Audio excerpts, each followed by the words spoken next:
Funding for this program is brought to you by Bismarck Big Boy. From pizza burgers flying style to fast and delicious fried chicken, Bismarck Big Boy has been a local legend since 1954. Another train pulled into the station and there was some wagon with containers on it that was leaning over the tracks.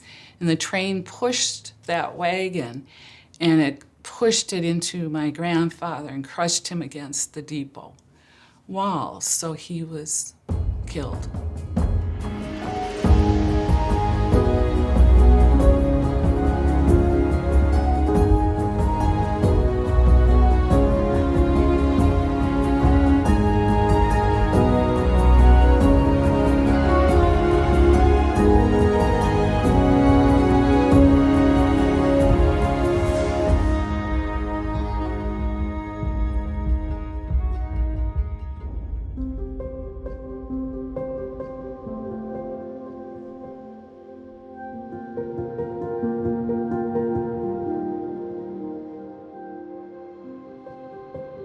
In 1872, Erastus Appleman, or E.A. Williams, moved to Bismarck while it was still a railroad camp east of the Missouri River known as Edwinton.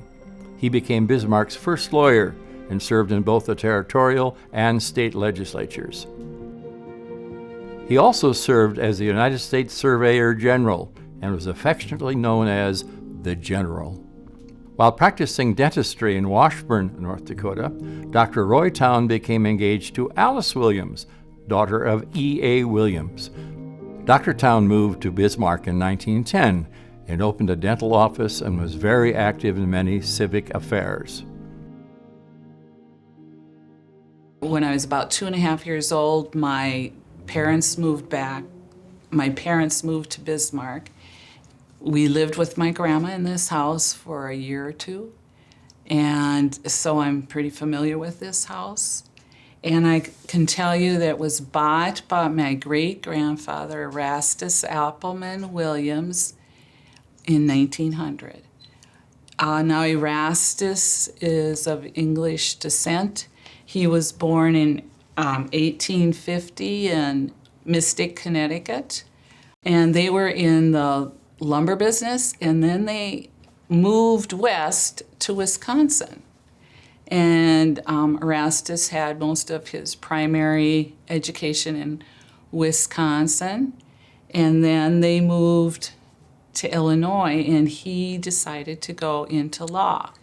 And he went to law school and was admitted into the bar in 1871. At that point in time, he was looking to move to the western frontier. And his older brother, Dan, was in the Dakota Territory working in Yankton, doing a settlement for some estate up in what is now North Dakota in the Painted Woods area. And he followed his brother, Dan, to Yankton, South Dakota, and actually practiced law there. At the age of 21, he started practicing law there, and he was the assistant U.S. district attorney there.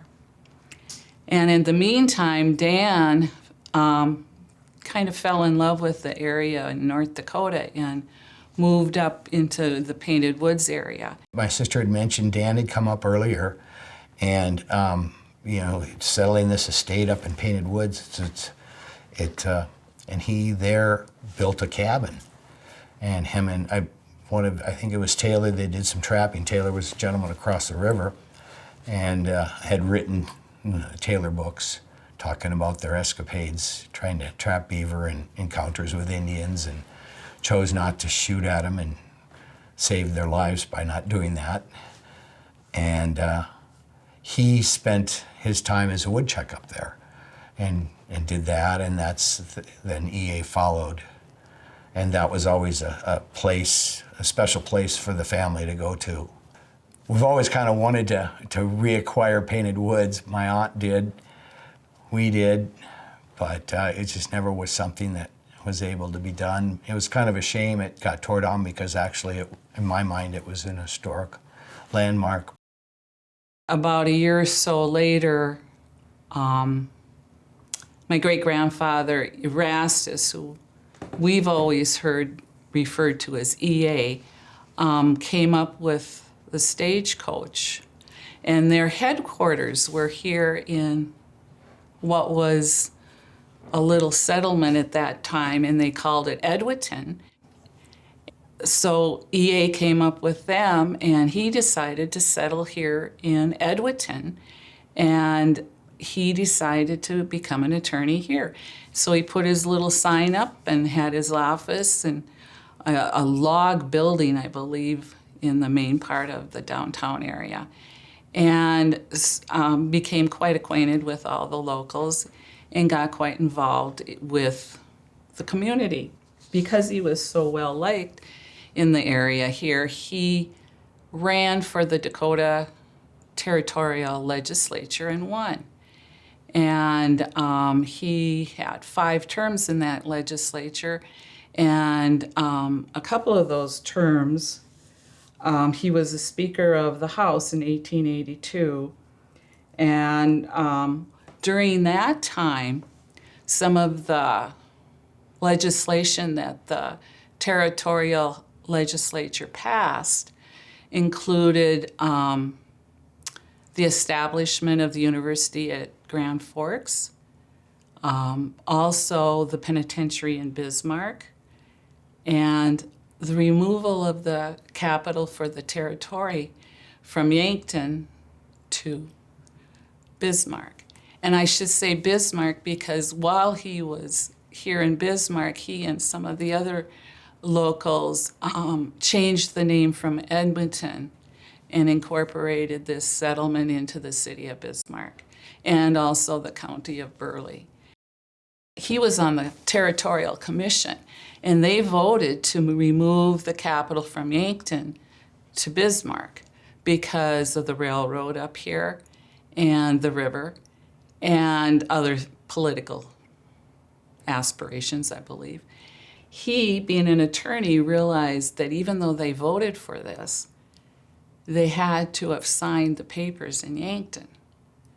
So he and the other members got on the train, and I gotta read it. It was the Milwaukee Railroad. In fact, they cooperated with the Milwaukee Railroad, which furnished the special train, and General Lawler, who arranged a clear track, and the plan never could have been carried out if it hadn't been for the railroad. So the commission got on the railroad, and they drove towards Yankton, and when they got into city limits of Yankton, they kind of slowed down to, I think, about 35, 40 miles an hour. And Yankton was ready to arrest them all when the train stopped, but they just went slowly through the city limits of Yankton, and the commission then signed all the legal documents removing the capital from Yankton to Bismarck. And he was part of that whole effort, I guess. E.A. Williams and Custer did know each other. They weren't very friendly towards each other from the stories I've read. E.A. didn't care too much about Custer's arrogance, and they had a few of the disputes. And one time, E.A. Williams' good buddy a lot of them were the woodchucks back then, were chopping down the timber. And the Army Custer issued an order that you cannot cut down the timber because we need it in case we need to build more forts for the Indian wars. But the woodchuck has lived there. He went and cut down some timber, and he was arrested, and he was in jail. And Custer said he was going to be tried, and E.A. Williams said, well, that is nonsense. I want my friend out this minute. And Custer said no. And then when they got to Bismarck, as soon as he stepped into Bismarck, they had let him go. But there's a lot of stories about the Old West like that. Some of the memories or the favorite things I have in our house is our diaries of Alice and Jenny, who have lived in this house before, which is Rusty's grandmother and great-grandmother, and the writings in the diaries and the autograph books. Now, when people would visit the home back in the olden days, you probably would not see them again if they would come from another state.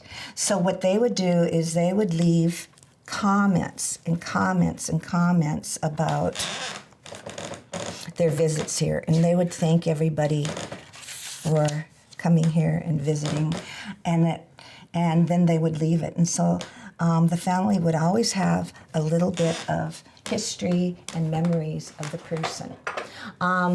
The diaries are from Rusty's grandmother when she was a young child up until when she was older, but it tells of her going out in the wagons out past Mary College, and if you know that huge butte out there, they would drive all the way out there by horse and buggy, and they'd have these picnics out there. And I just thought that was wonderful to be going out there and just for a picnic. And then they would go do horse and buggy and horses to Painted Woods. And E.A. died in the Wilton Hotel of a heart attack. And he would always be in that area from Wilton to Painted Woods to here.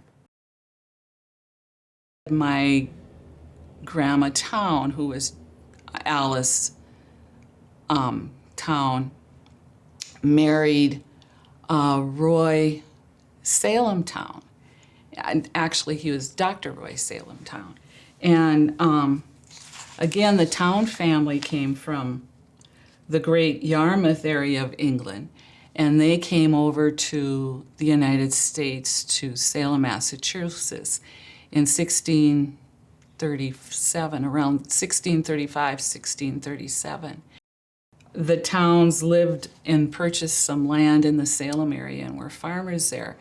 But then after farming for a couple of years, they sold that land and bought some land in Topsfield, Massachusetts, which I don't think is too far from Salem.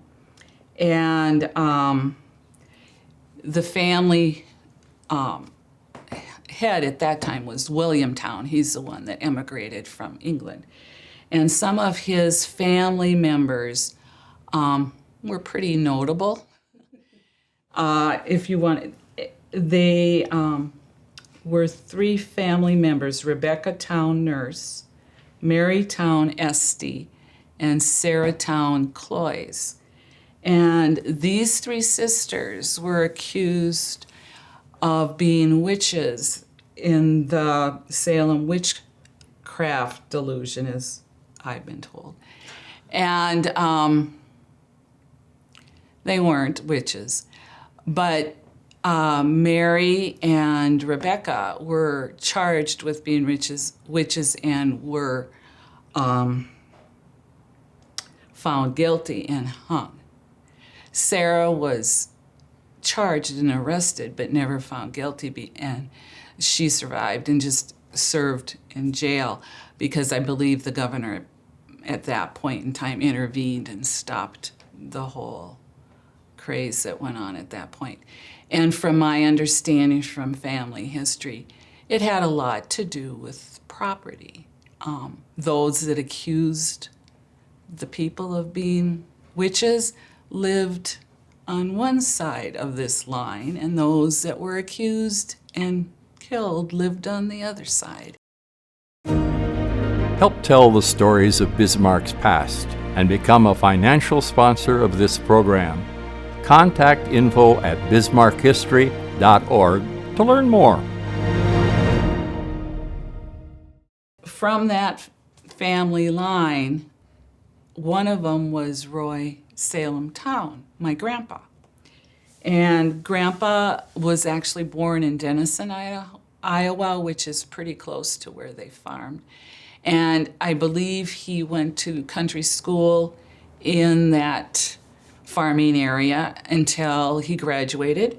And then when he graduated from school, he went to Denison Normal College for 2 years, graduated from that college in 1904, and then he completed 3 years of college in the dental school at the University of Iowa, and graduated in 1907 as a member of the college and with a degree of Doctor of Dental Surgery. Well, it seems like my family all wanted to move west. At some point, he decided to move west, and he moved to Washburn, North Dakota, and practiced dentistry there. Now, at that point in time, my grandmother, who was E.A. Williams' daughter, was teaching in Wilton. Grandma, of course, was born in Bismarck and did her education here, went to Bismarck High School, and then went to Valley City State College and got a teaching degree. And so she was teaching up in Wilton, and my grandfather was a dentist in Washburn. Well, they started dating, and then I think right about the time they were going to get married, he moved to Bismarck and set up a practice, a dental practice here in Bismarck. Had a pretty successful practice here in Bismarck. And in 1919, he actually took special courses in oral surgery at Columbia University in New York. And then he served as a member of the North Dakota State Board of Health, the North Dakota State Dental Association, and the American Academy of Periodontology. In 1923, he was elected secretary of the Mouth Hygiene section of the American Dental Association and became chairman of it in 1927. What's interesting is he authored a textbook on mouth hygiene that was used in the schools, and I believe in the schools in North Dakota, and I have a copy of that. And he also wrote many papers about dentistry. At that point in time, when you got married and you were a teacher, you had to quit. So Grandma, of course, came down to home and got married in the house here. And then they lived here in Bismarck. At the time, my great-grandfather was still living in this house. So Grandma and Grandpa lived on 6th and D on the corner house and lived there for a few years and then purchased this house and moved into this house. Now, my grandma and grandpa struggled to have children. She had many miscarriages, and they were married about 15 years until my dad was born in January of 1926. And then the following year, my aunt Matilda was born in 1927. And so they all lived in the house, and they had a pretty good family life. But Grandpa was pretty dedicated to the community and his practice. And he, according to what my father told me shortly before he passed, my grandfather was going to do a surgery on a young man in Mandan. And it was pretty complicated. So he was going down to Minneapolis to get some special training. So he got on the train and was on the train, and they stopped in Jamestown because I think it was one of those overnight things. And he decided to get outside to get fresh air and stretch. And a quirky kind of thing happened. Another train pulled into the station, and there was some wagon with containers on it that was leaning over the tracks. And the train pushed that wagon, and it pushed it into my grandfather and crushed him against the depot wall. So he was killed. At that point, he was 50 years old. My dad was 10 years old. So, yes. And then Grandma and my dad and my aunt lived here for forever. Well, for a long time. Before my grandpa, Dr. Royus Towne, passed away, My dad and aunt and grandparents went a lot up to the ranch up on Painted Woods a lot of times in the summer, and they talked an awful lot about being up there and on the river. But they also talked about when the state capitol burned down. And according to what I was told by my dad, Roy Towne Jr., he woke up early one morning and looked out the window and saw smoke, and then awoke his parents and his sister, and they realized the Capitol was burning. So they went up to the roof, or the widow's peak of this house, and watched the Capitol burn from the top of the house. And it seemed to make quite an impression on him and my aunt, because they always referred to it when they talked about things about Bismarck. After Grandpa died, my grandma owned this property and the duplex to the west of it, and then the house on 6th Street.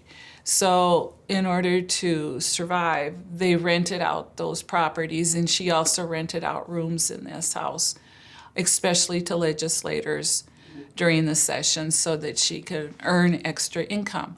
I should also mention that my dad, before my grandfather got on the train and went towards Minneapolis, my dad walked him down to the train station, and my grandfather, kind of on a last minute thing, took out a railroad insurance policy.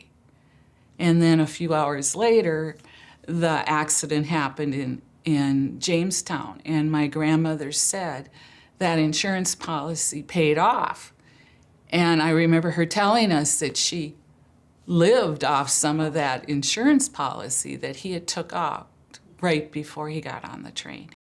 If you go around the house, and I'm sure you went around the house today, you'll see the signatures where E.A. had carved his name, E.W., for E.A. Williams, as a little boy. That was his Bud, or his son. His son had carved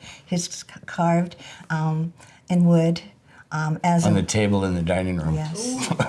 As of our kids have done things like that when we say the memories. There's kind of like, not really a joke, but there's a story about how did they get our piano in the house, because they don't know how it came in. But that is a 1880s piano. It's George Steinway autographed it. And they used to have beautiful, beautiful dances in here and balls. They would roll up the tables from the Capitol, and E.A. would host all his buddies and everything. Christmas would be just beautiful, like Ann was saying. The trees, the piano would be playing. It would just be a fairy tale once he would come into this house. This home, I tell you, is our dream. It's our life. We've had so many generations. This is the 5th generation of Towne Williams that have gone through this house. And I believe this will be the only family that will ever live in this home. This is their home. The echoes from everybody still are in this home. You look around, there's the furniture, those are the photos, there's the clothes, there's everything from the beginning of the 1800s. There are Bibles from the 1700s. There's just so many things that cannot be bowled over by a bulldozer and put up a parking lot. This home will stay as long as our family is here. We love this home.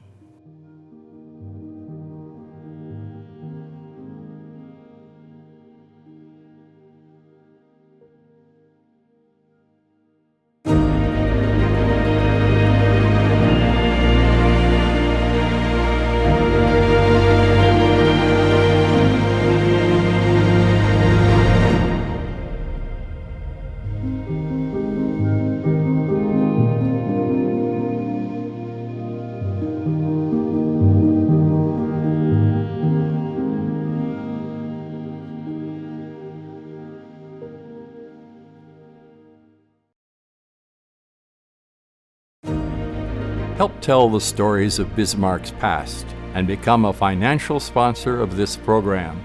Contact info@bismarckhistory.org to learn more.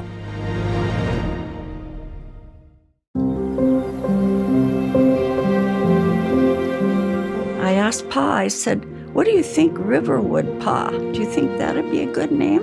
So I submitted that name and I won it. Remember when the Capitol burned? I looked out and there was this black stuff going by the window. The president of Woolworth at the time's name was Kirkwood. My parents decided, I think my mom decided, that Bismarck needed a zoo. So